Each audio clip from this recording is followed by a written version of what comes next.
But then the synthesis of all of this in overflowing with gratitude. And so perhaps appropriately, we find ourselves on our Thanksgiving weekend here, an opportunity and an occasion to be thankful, but we sometimes aren't sure what that can look like. As followers of Jesus Christ, gratitude should come out of us in almost out of every single pore of ourselves. Every single thing that we say, and I myself know, I tend towards cynicism. I tend towards sarcasm. I tend towards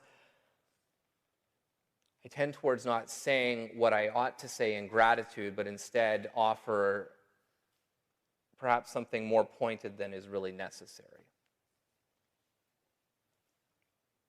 How do we express our own gratitude?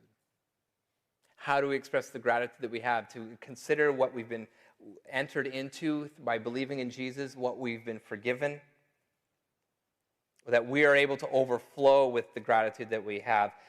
There's also something interesting about gratitude, is that when we do express gratitude, especially towards another person, it does something in our brains. It actually is a very unique interaction, a very unique social interaction.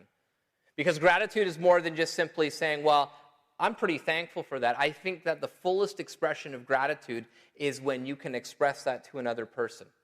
And when you do that, when you identify with someone, you do two things. You acknowledge what they've done, and then you correspondingly appreciate it. When you do that with another individual, there are both bonding and then also essentially feel-good hormones that are released in your brain.